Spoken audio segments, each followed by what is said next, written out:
Hello students, welcome back to our channel.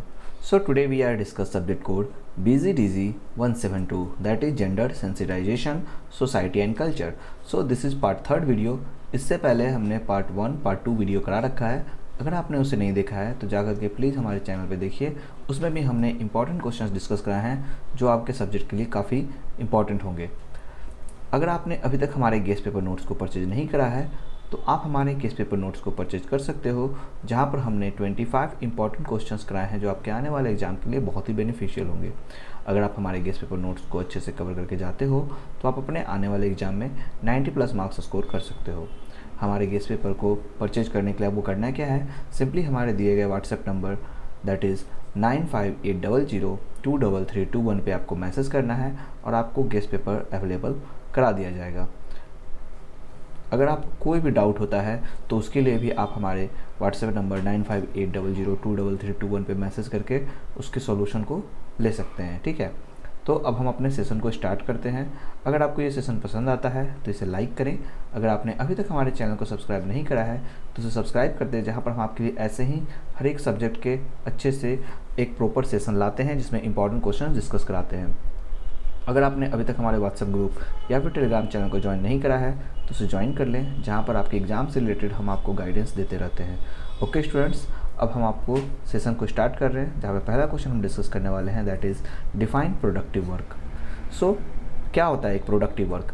तो जैसा कि हम सब जानते हैं, कोई ऐसा काम करना जिससे कि आपको एक क्या मिले, एक इफेक्टफुल, ठीक है, एक मीनिंगफुल रिजल्ट मिले. ठीक है, मतलब कि ऐसा काम करो जिससे कोई एक मीनिंगफुल, जैसे कि आप कहते हैं ना कि बेकार का काम क्यों कर रहे हो. ठीक है, मतलब बेकार में आप टाइम वेस्ट ना करो. ठीक है, तो ऐसा काम जिससे कि आपको एक मीनिंगफुल रिजल्ट मिले. जैसा कि आप पढ़ाई कर रहे हो तो उससे आपको एक मीनिंगफुल रिजल्ट मिलेगा कि आप आगे अपने कैरियर में कुछ करोगे. ठीक है, तो इस तरह से कोई भी काम करना जिससे कि आपका एक मीनिंगफुल आपको रिजल्ट मिलता है वो होता है प्रोडक्टिव वर्क. सो इसको हम समझते हैं. Productive work refers to any work or activity that creates useful goods, services or value for individuals and society. तो प्रोडक्टिव वर्क का मतलब होता है कोई भी ऐसा काम, ठीक है, जिसमें कि आप एक यूज़फुल गुड्स करते हो, ठीक है, सर्विसेज करते हो या फिर कोई भी वैल्यू करते हो, या तो इंडिविजुअल या फिर सोसाइटी के लिए. It is work that helps in meeting human needs and contribute to economic and social development. ये ऐसा काम होता है जो मदद करता है मानव के ज़रूरतों को पूरा करने में और साथ ही साथ इकोनॉमिक और सोशल डेवलपमेंट में कंट्रीब्यूट भी करता है. Productive work can be physical, mental or a combination of both. Productive work आपका फिजिकल हो सकता है, मेंटल हो सकता है और या फिर दोनों का कॉम्बिनेशन भी हो सकता है. फिजिकल मीन्स आप कोई भी लेबर वर्क कर रहे हो, ठीक है, जैसे आप घर बना रहे हो या फिर कुछ भी कर रहे हो, ठीक है, जो आपके मतलब फिजिकली आपसे कनेक्ट है. ठीक है, और मेंटल वर्क जहाँ पे आपके स्किल्स का काम आ रहा है. ठीक है, जैसे कि आपका कोई ऐसा स्किल्स जो आपकी किसी भी प्रोडक्टिव वर्क करने में काम कर रहा है. ठीक है, it involves the effective use of time, use of skill, use of knowledge and resources to achieve meaningful result. तो इसके अंदर क्या होता है, इफेक्टिव मतलब कि एक बेहतर तरीके से इस्तेमाल करना अपने समय का, अपने स्किल्स का, अपने नॉलेज का और रिसोर्सेज का, क्या एक मीनिंगफुल रिजल्ट पाने के लिए. ठीक है, तो यही होता है प्रोडक्टिव वर्क का मतलब कि एक मीनिंगफुल रिजल्ट पाने के लिए आप कैसे अपने स्किल्स का, नॉलेज का, इन सब चीज़ों का कैसे इस्तेमाल करते हो. इसके मीनिंग को समझते हैं हम. तो meaning of productive work. Productive work is work that produce something beneficial और यूजफुल. तो प्रोडक्टिव वर्क ऐसा वर्क होता है जो प्रोड्यूस करता है कुछ बेनिफिशियल या फिर यूजफुल रिजल्ट को. ठीक है, it may results in the creation of products such as food, clothes, furnitures और मशीन्स और services such as teaching, health care, transportations और कम्युनिकेशन. सो इसके रिजल्ट में हम देखते हैं कि जैसे कि कोई भी प्रोडक्ट्स बनना, जैसे फूड मतलब कि भोजन भी अगर हम बना रहे हैं तो वो भी एक प्रोडक्टिव वर्क है. ठीक है, हम एक अच्छा भोजन हमें मिल रहा है. ठीक है, ठीक है, कोई क्लॉथ बन के तैयार हो रहा है, कोई फर्नीचर तैयार हो रहा है. ठीक है, कोई मशीन बन रहा है जो हमारे यूज़ के लिए आ रहा है. ठीक है, या फिर कोई सर्विसेज देखते हैं जैसे, ठीक है, तो सर्विसेज में जैसे कि हो गया टीचिंग करना. ठीक है, आप किसी को पढ़ा रहे हो तो ये एक प्रोडक्टिव वर्क है. हेल्थ केयर देना, ठीक है, ट्रांसपोर्टेशन, कम्युनिकेशन, ये सारे प्रोडक्टिव वर्क के रिजल्ट हैं. The main purpose of productive work is to generate value and improve the quality of life of people. तो मेन जो पर्पस होता है प्रोडक्टिव वर्क का वो एक वैल्यू जनरेट करना होता है और साथ ही साथ जो लाइफ है लोगों का, ठीक है, जो पीपल का लाइफ है उसके क्वालिटी को इम्प्रूव करना, बेहतर करना. ठीक है, कि अच्छा भोजन मिले, अच्छे कपड़े मिले, ठीक है, अच्छा फर्नीचर मिले. तो ये सारे प्रोडक्टिव वर्क के रिजल्ट्स होते हैं. एग्जाम्पल्स हम समझेंगे. A farmer growing crops, a teacher educating students, a doctor treating patients, and a carpenter making furniture, all are engaging in productive work because their efforts provides benefits to society। तो एक किसान जो कि अनाज उगाता है, एक शिक्षक जो कि बच्चों को पढ़ाता है, एक डॉक्टर जो कि अपने पेशेंट्स को इलाज करता है, एक कारपेंटर जो कि फर्नीचर बनाता है, ये सारे इंगेज हैं प्रोडक्टिव वर्क के अंदर, क्योंकि इनका जो एफर्ट्स है वो कहीं ना कहीं समाज को एक बेनिफिट पहुंचा रहा है, लाभ पहुंचा रहा है। ठीक है, अब इसके कुछ कैरेक्टरिस्टिक्स को समझते हैं। तो first is the creates value, ये वैल्यू को क्रिएट करता है। Productive work adds values by producing goods और services that satisfy human needs and wants. Productive work जो होता है वो गुड्स एंड सर्विसेज में वैल्यू क्रिएट करता है। ठीक है, वैल्यू प्रोड्यूस करता है जो कहीं ना कहीं सोसाइटी में जो भी ह्यूमन नीड्स का जो ज़रूरत है या फिर जो की जो चाह है उसको सेटिस्फाई करता है। ठीक है, तो समाज में रहने वाले मानव को जो भी ज़रूरत है उसको वो पूरा करता है। ठीक है, second, usages skills and knowledge. It requires the use of skills, experience, training and knowledge to perform task effectively. तो इसमें क्या ज़रूरत होता है, हमारे स्किल्स का, एक्सपीरियंस का, ट्रेनिंग और नॉलेज का, ताकि हम उस टास्क को काफ़ी बेहतर तरीके से कर पाएँ। Third is the generates income. तो प्रोडक्टिव वर्क आपके इनकम को भी जनरेट करता है। Most productive work provides income और wage to the workers, helping them support themselves and their families. तो बहुत सारे प्रोडक्टिव वर्क जो होता है वो इनकम जनरेट करता है, वेज जनरेट करता है वर्कर के लिए, ताकि वो अपना खुद का और अपने परिवार को सपोर्ट कर सके। ठीक है, next is the benefit society. Productive work contributes to the welfare and development of society by providing useful products and services. तो प्रोडक्टिव वर्क जो है वो समाज का कल्याण करने में, उसका विकास करने में मदद करता है अपने प्रोडक्ट्स और सर्विसेज के द्वारा। Next is efficient use of resources. It involves the proper use of time, energy, materials and technology to achieve desired results. इसके अंदर हमको देखने को मिलता है एक बेहतर तरीके से इस्तेमाल करने समय का, अपने ऊर्जा का, अपने जो भी मटेरियल्स हैं और जो भी तकनीक है उनका एक बेहतर तरीके से इस्तेमाल करना, प्रॉपर यूज करना। ठीक है, ताकि हम अपने जो हमारे रिजल्ट्स हैं उसको हम अचीव कर सकें। ठीक है, अब इसका क्या इंपॉर्टेंस है ये हम समझते हैं। Importance of productive work. Productive work is important because it helps in economic growth and national development. Productive work क्या है, बहुत ही महत्वपूर्ण है क्योंकि ये मदद करता है इकोनॉमिक ग्रोथ में, ठीक है, और साथ ही साथ आपके नेशनल डेवलपमेंट में। It creates employment opportunities, increase productions and improves living standards. ये क्या क्रिएट्स करता है, एम्प्लॉयमेंट अपॉर्चुनिटी क्रिएट करता है, प्रोडक्शंस को बढ़ाता है और साथ ही साथ एक लिविंग स्टैंडर्ड्स को भी इम्प्रूव करता है। ठीक है, लोगों के रहने का जो तरीका है उसको बेहतर करता है। It also develops important qualities such as responsibility, discipline, team work, creativity and problem solving skills. उसके साथ साथ ये कुछ क्वालिटीज़ को भी बहुत अच्छे से डेवलप करता है, जैसे कि रिस्पॉन्सिबिलिटी की क्वालिटी, डिसिप्लिन, ठीक है, लाना, टीम वर्क करना, ठीक है, क्रिएटिविटी की स्किल्स को बढ़ाना और प्रॉब्लम सॉल्विंग स्किल्स को भी बेहतर करना। Through productive work people become self reliant and contribute positively to the society. अगर हम प्रोडक्टिव वर्क की बात करें तो इसके वजह से लोग सेल्फ रिलायंट बनते हैं और कहीं ना कहीं समाज में एक पॉजिटिवली कंट्रीब्यूट भी करते हैं। Students can also engage in productive work through projects, practical activities, gardening, craft work and community service. अगर हम स्टूडेंट्स की बात करें तो स्टूडेंट्स भी कई सारे प्रोडक्टिव वर्क में इंगेज रहते हैं, जैसे अपने प्रोजेक्ट के वजह से, प्रैक्टिकल एक्टिविटीज़ की वजह से, गार्डनिंग करके, क्राफ्ट वर्क करके और कम्युनिटी सर्विस दे करके। ठीक है, this activities help them learn useful skills and understand the value of labour. ये सारे जो एक्टिविटीज़ हैं वो कहीं ना कहीं उनको मदद करता है कि वो यूजफुल स्किल्स को लर्न करें और साथ ही साथ वो जो लेबर का जो वैल्यू होता है उसको भी वो समझ पाएँ। ठीक है, तो प्रोडक्टिव वर्क काफ़ी अच्छा यहाँ पे हमको चीज़ों को समझने में हेल्प करता है। अब इसका हम कंक्लूजन में बताते हुए लिखेंगे, in conclusion productive work is any work that produce useful goods, services और वैल्यू फॉर सोसाइटी। तो प्रोडक्टिव वर्क कोई भी ऐसा काम हो सकता है जो कहीं ना कहीं एक यूजफुल गुड्स, सर्विसेज और वैल्यू दे रहा है समाज में। ठीक है, तो कोई भी ऐसा काम जो समाज के लिए बेहतर है, चाहे वो गुड्स के मामले में हो, सर्विसेज दे रहा हो या फिर वैल्यू क्रिएट कर रहा हो। ठीक है, it play a vital role in personal growth, economic progress and social development. और इसका अहम रोल होता है पर्सनल ग्रोथ के लिए, इकोनॉमिक प्रोग्रेस के लिए और सोशल डेवलपमेंट के लिए भी। By using skills, knowledge and resources effectively, productive work helps improve the lives of individuals and contributes to the overall well-being of the community and the nation।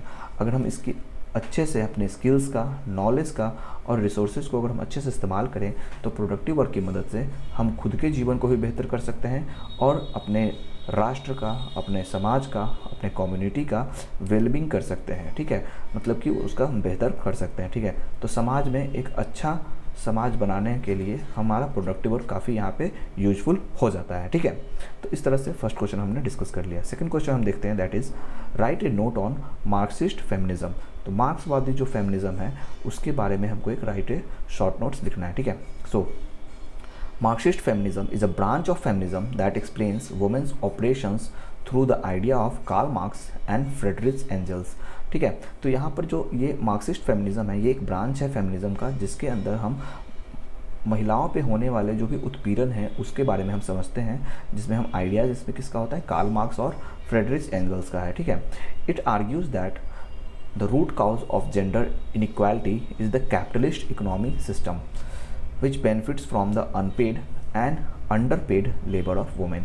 सो अगर हम बात करें इसके अंदर तो जो यहाँ पे मार्क्सवाद या फिर जो यहाँ पे फ्रेडरिच एंगल्स हैं ये आर्ग्यू करते हैं कि जो रूट काउज है जेंडर इनइक्वालिटी का वो कैपिटलिस्ट इकोनॉमी सिस्टम है, जहाँ पर ये जो बेनिफिट्स पहुँचाता है अनपेड या फिर अंडरपेड लेबर ऑफ वुमेन को। ठीक है, यानी कि वैसी महिलाओं जिनके पास ना तो उनको पैसे दिए जाते हैं उनके काम का या फिर उनको बहुत कम पैसे दिए जाते हैं। ठीक है, अंडरपेड होता है वो।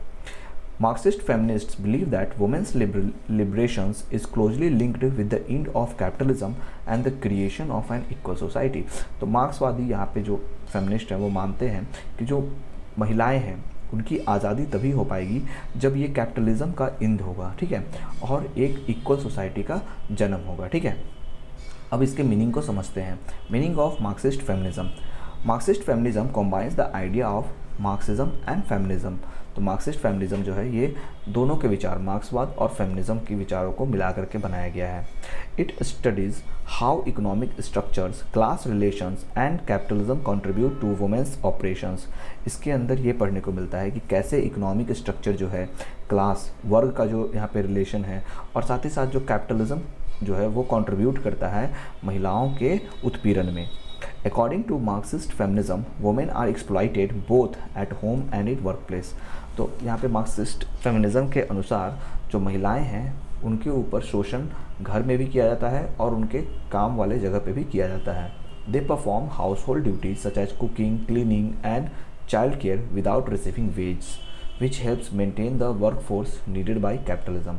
यहाँ पे कहा जाता है कि वो जो है महिलाएं जो हैं वो परफॉर्म करते हैं घर के सारी कामों को। ठीक है, ड्यूटीज़ को, जैसे कि खाना बनाना, साफ़ सफाई करना और बच्चों का देखभाल करना बिना कोई पैसे लिए। ठीक है, बिना किसी वेज के। ठीक है, जो मदद करता है एक वर्क फोर्स को मेंटेन करने में बिना किसी तरह के मतलब कि पैसे दिए। ठीक है, मतलब कैपिटलिज्म को यहाँ पे ज़रूरत होता है। ठीक है, तो यहाँ पे ये कहीं ना कहीं ये बताता है कि बिना पैसे के उनसे बहुत सारे काम यहाँ पे कराए जाते हैं, घर के ड्यूटीज़। ठीक है, इसकी जो मेन आइडियाज़ है उसको समझते हैं। Main ideas of Marxist feminism. First is the women's operations and capitalism। Marxist feminists argue that capitalism depends on women's unpaid domestic labor। तो यहाँ पे जो मार्क्सवाद है वो कहीं ना कहीं ये बताते हैं कि जो कैपिटलिज्म है, ठीक है, वो निर्भर करता है महिलाओं के अनपेड डोमेस्टिक लेबर के ऊपर, कि बिना पैसे लिए वो घर का काम करती हैं, उसके ऊपर कैपिटलिज्म जो है वो डिपेंड करता है। Second, women often receive lower wage and fewer opportunities than men in the labour market. अगर हम लेबर मार्केट की बात करें, ठीक है, यानी कि कहीं पर भी ऐसा जगह जहाँ पर महिलाएं काम कर रही हैं, ठीक है, वहाँ पर भी उनको बहुत कम पैसा दिया जाता है इन कंपैरिजन टू मेन, और उनकी अपॉर्चुनिटीज़ भी बहुत कम होती हैं। Second is the domestic labour. Household work performed by women is essential for society, but it is not recognized and productive labor। तो घर के जो भी काम होते हैं, ठीक है, हाउस होल्ड वर्क, वो वुमेन के द्वारा यहाँ पे परफॉर्म किए जाते हैं, जो कि किसी भी समाज के लिए बहुत ही ज़रूरी होते हैं। जैसे घर में खाना बनाना, साफ़ सफाई करना, बच्चों का देख रेख करना, ठीक है, ये बहुत ही ज़रूरी होता है किसी भी समाज के लिए, लेकिन इसको एक प्रोडक्टिव वर्क के नज़रिए से नहीं देखा जाता है। ठीक है, this unpaid work supports the economy by caring for workers and future generations.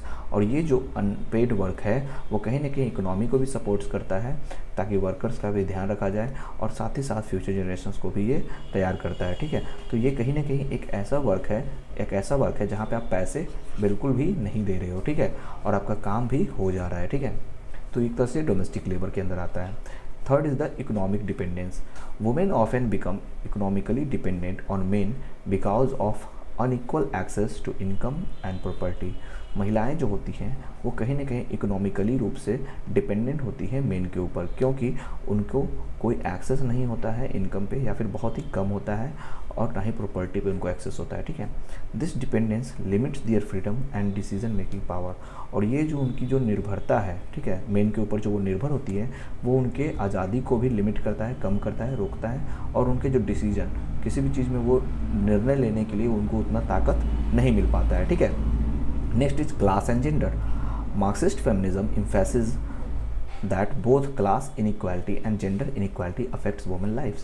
तो मार्क्सिस्ट फेमिनिज्म यहाँ पे बताते हैं कि जो ये क्लास इनइक्वालिटी होता है, यानी कि वर्ग में असमानता, ठीक है, और साथ ही साथ आपकी जेंडर इनइक्वालिटी यानी कि लिंग में असमानता, ठीक है, ये दोनों कहीं ना कहीं महिलाओं के जीवन को अफेक्ट करती है, प्रभाव डालती हैं। Working class women face a double burden of economic exploitations and gender discrimination.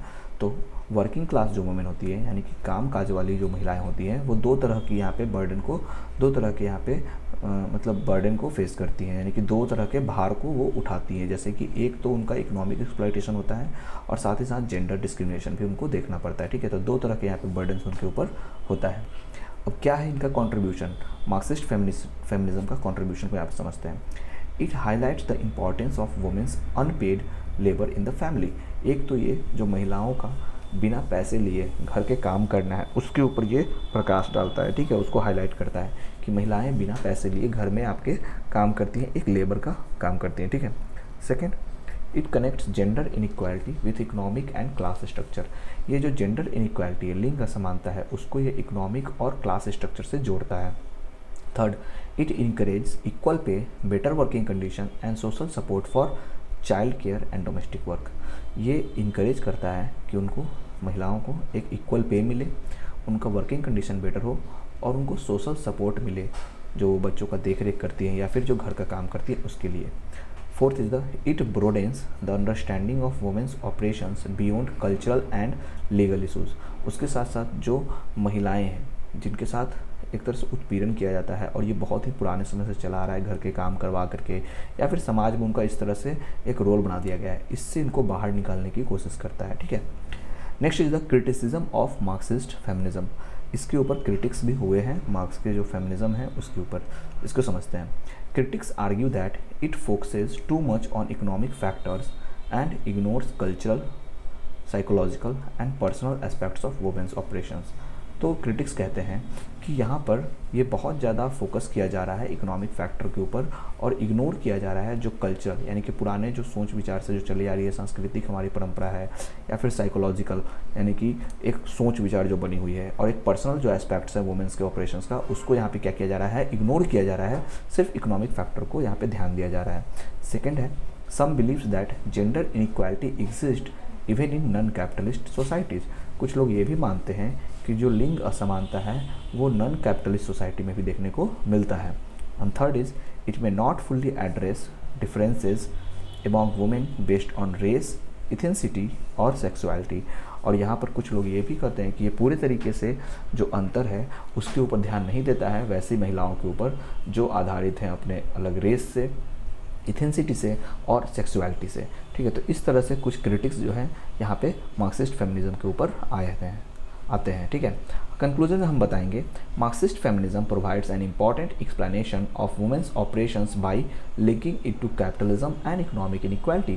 तो मार्क्सवाद जो फेमिनिज्म है वो कहीं ना कहीं एक बहुत ही इंपॉर्टेंट एक्सप्लेनेशन करता है महिलाओं के ऊपर जो उत्पीड़न होता है उसके ऊपर, जो कि लिंक है कहीं ना कहीं हमारे कैपिटलिज्म और इकोनॉमिक इनइक्वालिटी के ऊपर।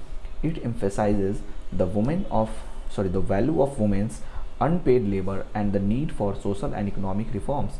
ये प्रकाश डालता है जो महिलाएं हैं जिनको अनपेड लेबर जिनसे कराया जाता है, और समाज में उनका जो इकोनॉमिक रिफॉर्म्स की ज़रूरत है उसके ऊपर। Although it has some limitations, Marxist feminism remains a significant perspective in understanding gender inequality and performing women's rights and equality in society. चूँकि इसमें भी कुछ लिमिटेशंस हमको देखने को मिलती हैं, उसके बाद भी मार्क्सिस्ट फेमिनिज्म जो है वो एक सिग्निफिकेंट पर्सपेक्टिव रखता है जो जेंडर इनइक्वालिटी है उसको समझने में, साथ ही साथ महिलाओं के जो अधिकार है उसको प्रमोट करता है कि समाज में उनको एक समानता का अधिकार मिल सके।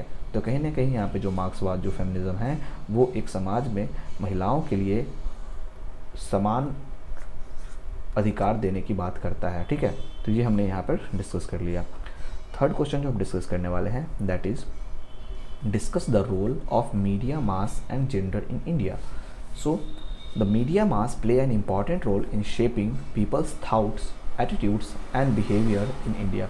अगर हम मीडिया मास की बात करें या फिर मास मीडिया की बात कर रहे हैं तो उसका एक अहम रोल हो जाता है कि लोगों का जो विचार है या फिर उनका जो एटीट्यूड्स है या फिर उनका जो बिहेवियर है, ठीक है, उसको आकार देने में इसका बहुत ही अहम रोल होता है। क्योंकि हमारी मीडिया, ठीक है, अगर हम मास मीडिया की बात कर रहे हैं तो वो जिस तरह से हमें चीज़ों को दिखाती है हम उस तरह से उस पर रिएक्ट भी करते हैं और ये कहीं ना कहीं बहुत ही इम्पॉर्टेंट रोल प्ले करता है समाज के अंदर। It includes newspaper, television, radio, films, magazines and social media. अगर हम मास मीडिया की बात करें तो इसके अंदर हमको न्यूज़पेपर देखने को मिलता है, टेलीविज़न है, रेडियो है, फिल्म्स होते हैं, मैगजीन्स हैं, या फिर हमारा जो सोशल मीडिया जो आज के टाइम में बहुत ज़्यादा अभी हमको सब चीज़ों से इन्फ्लुएंस करता है वो है। ठीक है, media influences how society views main and women and helps create awareness about gender equality.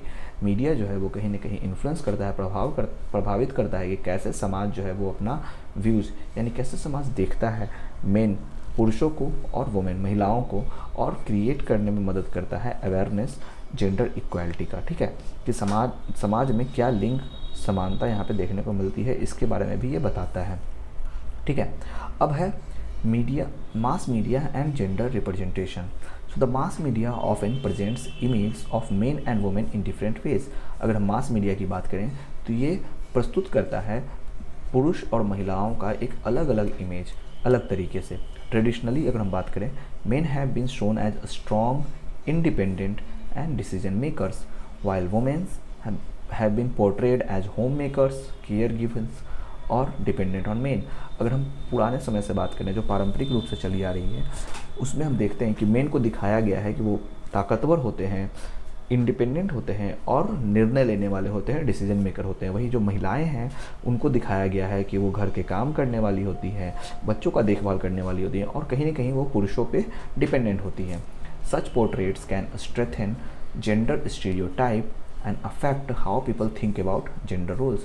और ऐसा जो इनका जो दिखावा किया गया है, जो ऐसे इनको दिखाया गया है, वो कहीं ना कहीं जो जेंडर स्टीरियोटाइप है यानी कि जो पहले से जो चली आ रही है सोच है, दकियानूसी जो ख्याल है, उसको कहीं ना कहीं ये बढ़ावा देती है, मजबूत करती है और ये प्रभावित करती है कि लोग किस तरह से सोचते हैं अलग अलग लिंग के उनके जो रोल्स हैं, ठीक है, उसको, ठीक है, कि किनका क्या रोल है उसको वो कैसे देखते हैं। In movies, television serials and advertisements women are sometimes shown mainly for their beauty and appearance. अगर हम मूवीज़ की बात करें, टेलीविज़न के सीरियल्स की बात करें या फिर किसी भी एडवर्टाइजमेंट्स की बात करें तो वहाँ पे महिलाओं को दिखाया जाता है उनके ब्यूटी और अपीयरेंस के लिए। वहीं अगर हम इनकी अनरियलिस्टिक जो एक्सपेक्टेशंस हैं उसको कम करता है और उनके एबिलिटीज़ और अचीवमेंट्स को भी घटा देता है। ठीक है, तो यानी कि महिलाओं को यहाँ पे सिर्फ दिखाया जाता है कि उनकी ब्यूटी को देखिए कि वो कितनी सुंदर है, उनका अपीयरेंस देखिए कि वो कितना मतलब अच्छे से दिखती है, ठीक है, और उनका जो अपना एबिलिटीज़ होगा या फिर जो अचीवमेंट्स होगा उसको यहाँ पे दिखाया नहीं जाता है। Men are also often shown as powerful and emotionally strong which can put pressure on them to behave in certain ways. वहीं जो पुरुष हैं उनको दिखाया जाता है कि वो कितने पावरफुल हैं और इमोशनली स्ट्रॉन्ग हैं, जो कि उनके ऊपर एक प्रेशर लाता है हमेशा कि उनको कभी भी इसी तरह से उनको बिहेव करना होगा, चाहे कोई भी आपके पास किसी भी तरह का आपके पास सिचुएशन आ जाए, आपको स्ट्रॉन्ग और इमोशनली मतलब स्ट्रॉन्ग और पावरफुल रहना होगा। ठीक है, positive roles of mass media, इसके कुछ पॉजिटिव रोल्स हैं उसको समझते हैं। So mass media has also played a significant role in promoting gender equality in India. अगर हम मास मीडिया की बात करें तो वो एक सिग्निफिकेंट रोल भी निभाता है जेंडर इक्वालिटी को प्रमोट करने के लिए। Through news reports, documentaries, campaigns and social media movements, people are becoming more aware of women's rights and gender issues. तो यहाँ पे न्यूज़ रिपोर्ट्स की वजह से, डॉक्यूमेंट्रीज बनने से, कैंपेन्स और सोशल मीडिया मूवमेंट्स होने से कहीं ना कहीं लोगों को और ज़्यादा अवेयर किया गया है, उनको जागरूक किया गया है महिलाओं के अधिकारों के बारे में और जेंडर इश्यूज़ के बारे में। Media highlights important topics such as women's education, equal pay, domestic violence, child marriage and work place harassment. तो मीडिया कहीं ना कहीं यहाँ पर हाईलाइट्स करती है कुछ इंपॉर्टेंट टॉपिक्स को भी, जैसे कि वुमेंस के एजुकेशन, महिलाओं के शिक्षा के बारे में, इक्वल पे यानी कि समान उनको पैसे मिलने, वेतन मिलने के लिए, ठीक है, डोमेस्टिक वायलेंस यानी कि घरेलू जो उनके साथ हिंसा होती है उसके ऊपर, बाल विवाह के ऊपर, और वर्क प्लेस पे जो होने वाले उनके साथ हरासमेंट होते हैं उसके ऊपर भी ये आवाज़ उठाती है, हाईलाइट्स करती है। Government and social awareness campaigns use media to spread message about the importance of educating girls and respecting women. तो यहाँ पे जो सरकार है या फिर जो सोशल अवेयरनेस कैंपेन्स होते हैं वो मीडिया का इस्तेमाल करके मैसेज जो है वो फैलाती हैं कि किस तरह से हमारा एजुकेशन देना गर्ल्स को इम्पॉर्टेंट हो जाता है और महिलाओं का इज्जत करना, सम्मान करना भी बहुत ज़रूरी है। Successful women in sports, politics, science, businesses और and other fields are featured in the media inspiring young girls to achieve their goals. तो जो भी हमारे, ठीक है, सक्सेसफुल वुमेन्स होती हैं यानी कि जो सक्सेसफुल महिलाएं हैं, ठीक है, चाहे वो स्पोर्ट्स में हो, पॉलिटिक्स में हो, साइंस में, बिजनेस में या फिर किसी दूसरे फील्ड में हो, उनको दिखाया जाता है, मीडिया के थ्रू फीचर किया जाता है, ताकि जो आज की जो नई जो महिलाएं हैं या फिर जो लड़कियां हैं, जो यंग गर्ल हैं, ठीक है, उनको इंस्पिरेशन मिले और वो भी अपने गोल्स को अचीव कर सकें, ठीक है। तो इससे कहीं ना कहीं महिलाओं को या फिर जो लड़कियां हैं उनको एक इंस्पिरेशन मिलेगा और वो भी आगे चल करके अपने आप को किसी भी फील्ड में एक सक्सेसफुल बनाएंगे, ठीक है, यानी कि कहीं पर भी ये नहीं रहे कि आप किसी से कम हो, ठीक है। Social media and gender, the growth of social media has given birth both men and women a platform to express their views and share their experience. तो यहाँ पे जो सोशल मीडिया का ग्रोथ हुआ है वो कहीं ना कहीं मेन और वुमेन दोनों को एक प्लेटफॉर्म देता है कि वो अपने व्यूज़ को या फिर अपने जो भी चीज़ों को एक्सप्रेस करना चाहते हैं, ठीक है, उनको वो वहाँ पे एक्सपीरियंस के थ्रू शेयर करें। Women can raise their voice against discrimination and injustice through online campaigns. महिलाएं यहाँ पर क्या करती हैं, अपनी आवाज़ को उठाती है, जो उनके साथ हो रहे भेदभाव हैं या फिर जो उनके साथ हो रहे अन्याय हैं उसके ऊपर अपने ऑनलाइन कैंपेन्स करके। Social media has helped bring attention to gender relation issues and has encouraged public discussions on equality and women's empowerment। Social media जो है वो मदद करता है यहाँ पर जो भी अटेंशन है जेंडर रिलेटेड इश्यूज़ को उसको उठाने में, और साथ ही साथ इंकरेज करता है कि पब्लिक डिस्कशंस हो इक्वालिटी के ऊपर और वुमेंस एम्पावरमेंट के ऊपर, ठीक है। तो ऐसे मुद्दों को ज़्यादा मतलब यहाँ पर क्या करता है, मतलब ऊपर उठाता है social media. However social media can also be misuse, जबकि यहाँ पे सोशल मीडिया का भी मतलब मिसयूज किया जाता है। Online harassment, cyber bullying and spread of harmful stereotypes remains major challenges specially for women. तो जैसे कि हम देखते हैं ऑनलाइन हरासमेंट होना, साइबर बुलिंग करना और हार्मफुल स्टीरियोटाइप्स का फैलाना, ये कहीं ना कहीं बड़ी चुनौतियाँ यहाँ पे देखने को मिलती है, खास करके महिलाओं के लिए। अब इसके कुछ चैलेंजेस और सजेशंस भी हमको देखने को मिलते हैं। Despite progress, gender bias still exist in many forms in media. अगर हम प्रोग्रेस की बात करें तो उसके अलावा भी यहाँ पे जेंडर बायस्ड अभी भी बहुत सारे एग्जिस्ट करते हैं अलग अलग फॉर्म में मीडिया के अंदर। There is a need for fair and balance representation for both men and women. तो यहाँ पर ज़रूरत है कि एक बेहतर, ठीक है, एक अच्छा और एक बैलेंस रिप्रेजेंटेशन मिले दोनों को, चाहे वो मेन हो चाहे वो वुमेन हो। Media organisations should promote positive role models and avoid content that reinforce a stereotype, ठीक है। तो मीडिया ऑर्गेनाइजेशंस को, जो भी मीडिया संगठन है उनको यहाँ पे चाहिए कि वो प्रमोट करें पॉजिटिव रोल्स मॉडल्स को और अवॉइड करें वैसे कंटेंट को जो स्टीरियोटाइप्स को आगे बढ़ाता है, ठीक है।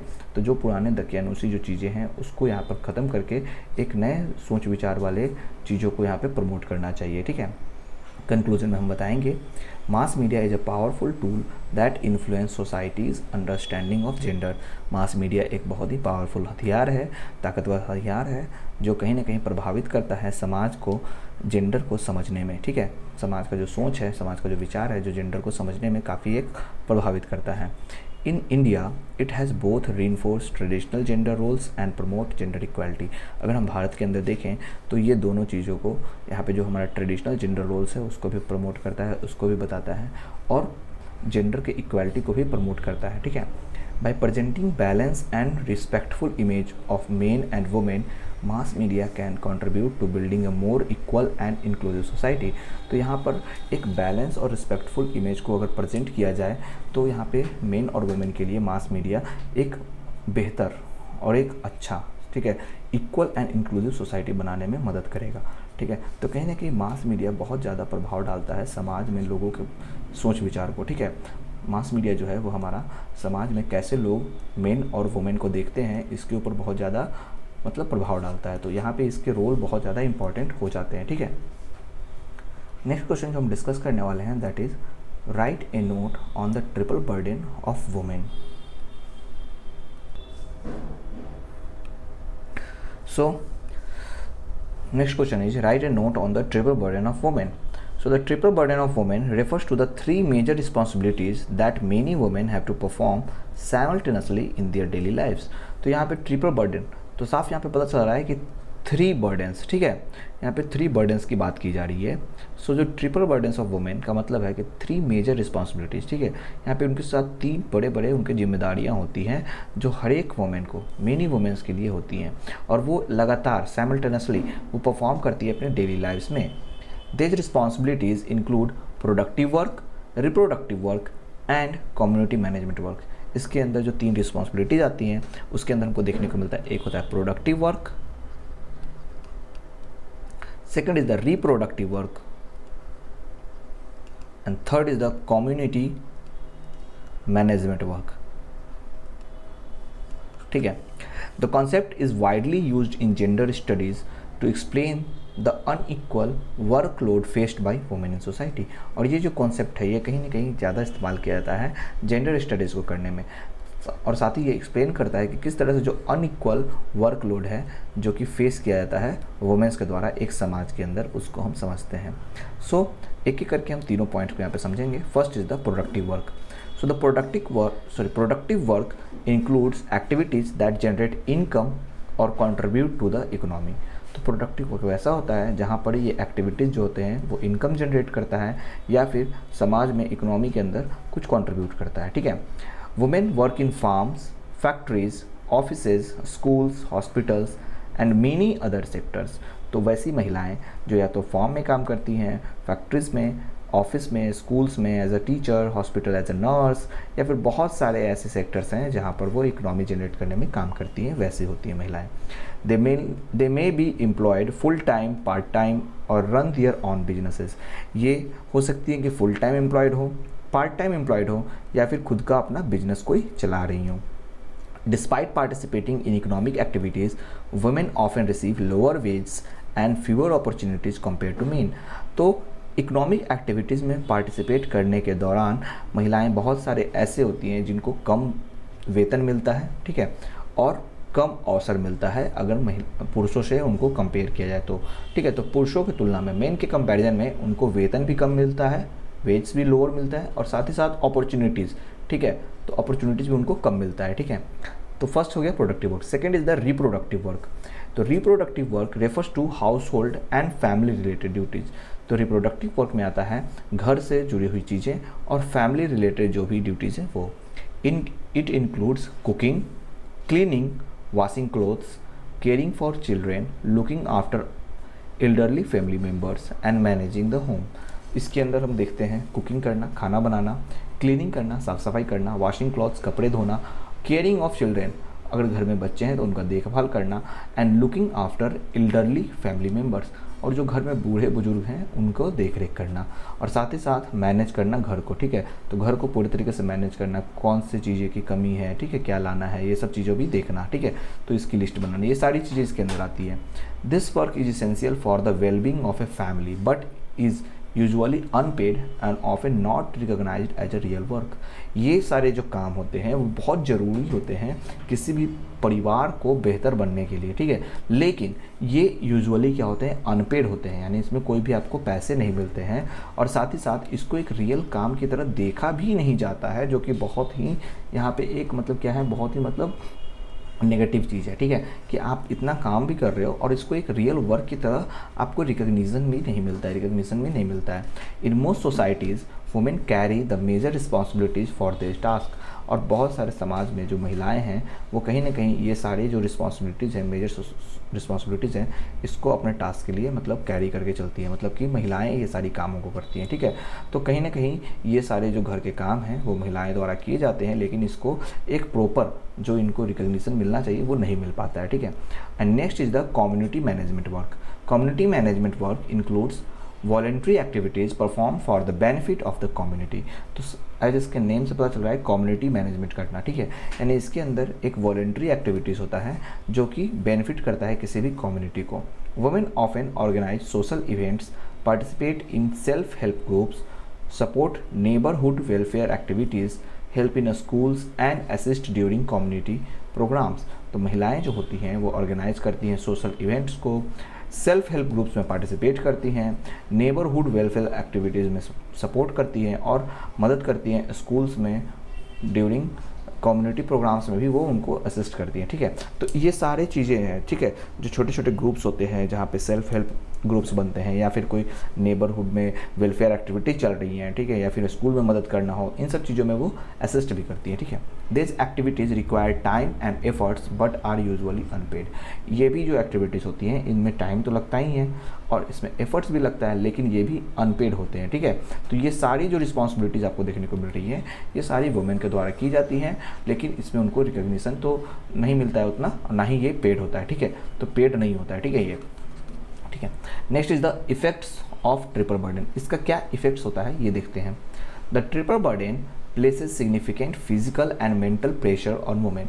तो ये जो ट्रिपल बर्डन होता है, जैसे कि आपको एक काम मिला, ठीक है, काम आपको मिल रहा है, पहला काम मिला, ठीक है, आप पहला काम कर ही रहे हो, आपको पता है कि आपको दूसरा काम भी करना है और फिर तीसरा काम भी करना है, तो कहीं ना कहीं आपके ऊपर एक बर्डन डालता है, एक प्रेशर डालता है, ठीक है, कि मेरे को अगर पहला काम मेरे को जो मिला है वो तो मेरे को करना है और उसके बाद मेरे को लगातार दूसरा काम करना है और फिर तीसरे काम के लिए भी तैयार रहना है, तो कहीं ना कहीं मेंटली आप इसमें मेंटली और फिजिकली आपके ऊपर एक प्रेशर होता है। तो उसी तरह से यहाँ पे जो ट्रिपल बर्डन है उसका एक सिग्निफिकेंट फिजिकल और मेंटल प्रेशर दिखता है वुमेन के ऊपर। Managing employment, household duties and community responsibilities leaves little time for rest, education, skill development और personal growth। तो इतने सारी चीज़ों को मैनेज करना, ठीक है, एक खुद की एम्प्लॉयमेंट को, ठीक है, हाउस होल्ड ड्यूटीज़ को और एक कम्युनिटी रिस्पॉन्सिबिलिटीज़ को, इतने करने के बाद खुद के लिए क्या होता है, बहुत कम टाइम बचता है रेस्ट करने के लिए। अगर कुछ एजुकेशन कर रहे हैं तो एजुकेशन के लिए, स्किल डेवलपमेंट के लिए या फिर पर्सनल ग्रोथ के लिए बहुत कम टाइम बचता है। It can leads to stress, fatigue and health problem, जिससे आपको स्ट्रेस आता है, फैटीग होता है, ठीक है, और हेल्थ से रिलेटेड कुछ प्रॉब्लम्स भी फेस करने पड़ते हैं। The unequal distribution of work also limits women's opportunities for leadership and career advancement. और जो अनइक्वल डिस्ट्रीब्यूशन है वर्क का वो कहीं ना कहीं महिलाओं को लिमिट करता है उनके अपॉर्चुनिटीज़ को लीडरशिप के लिए और कैरियर एडवांसमेंट के लिए, कि वो आगे कैरियर में ज़्यादा ऊपर तक नहीं पहुंच पाती हैं, ठीक है, लीडरशिप में उनको लिमिट कर दिया जाता है, ठीक है। तो ये सारी चीज़ों को उनको फेस करना पड़ता है, ठीक है। अब कुछ मेजर्स जो हैं जिसके वजह से हम रिड्यूस कर सकते हैं ट्रिपल बर्डन को, इसको हम समझते हैं। To reduce the triple burden, families and societies should promote the equal sharing of house hold responsibilities between men and women. तो एक तो सबसे ज़रूरी यहाँ पे है कि ट्रिपल बर्डन को कम करने के लिए फैमिलीज़ और सोसाइटीज़ दोनों को ये सब चीज़ों को समझना चाहिए और प्रमोट करना चाहिए, इक्वल शेयरिंग करना, ठीक है, हाउस होल्ड रिस्पॉन्सिबिलिटीज़ का इक्वल शेयरिंग करना मेन और वुमेन दोनों के बीच में। मतलब कि कुछ चीज़ें हैं जो मेन भी कर सकते हैं, जैसे कि अगर आप कुकिंग नहीं कर सकते हो तो आप वॉशिंग कर लो, ठीक है, जो भी डस्टिंग है वो कर लो, ठीक है, या फिर आप कुछ जैसे डिशेस बनाने में हेल्प कर दो, ठीक है, वेजिटेबल्स को कट कर दो, ठीक है, तो ये सब कर दोगे तो उनकी कुछ हेल्प हो जाएगी, ठीक है। तो इस तरह से आप इक्वल शेयरिंग कर सकते हो हाउस होल्ड रिस्पॉन्सिबिलिटीज़ में। Governments can support women through child care facilities, maternity benefits, flexible work arrangements and social welfare programme. Women's जो हैं वो गवर्नमेंट जो है वो सपोर्ट कर सकते हैं वुमेन को चाइल्ड केयर फैसिलिटीज़ दे करके, मैटरनिटी बेनिफिट्स दे करके, फ्लेक्सिबल वर्क अरेंजमेंट्स करके और सोशल वेलफेयर प्रोग्राम तैयार करके। Greater awareness about gender equality can also help challenge traditional stereotypes and encourage a fair division of labor. तो यहाँ पे एक ग्रेटर अवेयरनेस की बहुत यहाँ पे ज़रूरत है, जो जेंडर इक्वालिटी के बारे में बताए लोगों को, और वो मदद भी करेगा जो ये ट्रेडिशनल स्टीरियोटाइप्स है उसको चैलेंज करेगा, ठीक है, कि जो ये पुरानी जो सोच आई है लोगों की उसको ये ख़त्म करेगा और एक फेयर डिवीजन ऑफ लेबर को इनकरेज करेगा। सो कंक्लूजन में बताते हुए यहाँ पे बताएंगे कि the triple burden of women highlights the multiple roles women perform every day. जो ट्रिपल बर्डन है वुमेन के ऊपर वो बताता है कितने उनके मल्टीपल्स रोल होते हैं जो वो परफॉर्म करते हैं हर एक दिन। While women contribute significantly to economy, family and community, much of their work remains under valued. तो वुमेन जो है वो कंट्रीब्यूट करते हैं कहीं ना कहीं इकोनॉमिक में, फैमिली को और कम्युनिटी को, फिर भी बहुत सारे जो उनके काम होते हैं वो अभी भी अंडर वैल्यूड हैं, जिस पे वैल्यू नहीं किया जाता है। रिकॉग्नाइजिंग एंड शेयरिंग देज responsibilities more equally is essential for achieving gender equality and improving the equality of life of women. ठीक है, तो यहाँ पर इसको पहचान देना और इसके बारे में बताना, इनकी रिस्पॉन्सिबिलिटीज़ को, और इक्वली, ठीक है, कि यहाँ पे इक्वली ये क्या हो, सभी के लिए हो, ये बहुत ही ज़रूरी है जेंडर इक्वालिटी को अचीव करने के लिए। साथ ही साथ इससे जो क्वालिटी है, क्वालिटी ऑफ लाइफ है जो वुमेन का, वो भी इम्प्रूव होगा। तो कहीं ना कहीं महिलाओं के जीवन में बहुत सारे यहाँ पर उनको काम करने पड़ते हैं, ट्रिपल बर्डन के ऊपर होता है, जिसको कम करने के लिए यहाँ पे इक्वालिटी आना बहुत ज़रूरी है और रिस्पॉन्सिबिलिटीज़ का इक्वली शेयर करना भी बहुत ही यहाँ पे ज़रूरी है। तो इस तरह से हमने BZDZ 172 का यहाँ पे 3rd सेशन कंप्लीट किया। इससे पहले हमने पार्ट 1 और पार्ट 2 वीडियो का कंप्लीट कर रखा है जिसमें इंपॉर्टेंट क्वेश्चन डिस्कस कराए हैं। अगर आपने उसे नहीं देखा है तो प्लीज़ जाकर के उसे देखिए, वो भी आपके एग्ज़ाम के लिए बहुत ही इंपॉर्टेंट होंगे। अगर आपने अभी तक गेस्ट पेपर नोट्स को परचेज नहीं किया है तो आप गेस्ट पेपर नोट्स को परचेज कर सकते हो, जिसके लिए आपको करना क्या है, सिंपली हमारे व्हाट्सएप नंबर 9580023321 पे मैसेज करना है, आपको गेस्ट पेपर अवेलेबल हो जाएगा। ओके स्टूडेंट्स, आई होप आपको ये सेशन पसंद आया होगा। अगर आपको ये सेशन पसंद आया है तो इसे लाइक करें। अगर आपने अभी तक हमारे चैनल को सब्सक्राइब नहीं किया है तो सब्सक्राइब करना ना भूलें और हमारे व्हाट्सएप ग्रुप और टेलीग्राम चैनल को ज्वाइन कर लें, जिसका लिंक हमने डिस्क्रिप्शन में दे रखा है, जहाँ पर आपके एग्जाम से रिलेटेड अपडेट्स मिलते रहते हैं। ओके स्टूडेंट्स, आपके एग्जाम नज़दीक आ गए हैं, अच्छे से अपने एग्जाम की तैयारी करें। All the best for your exams, take care, bye bye.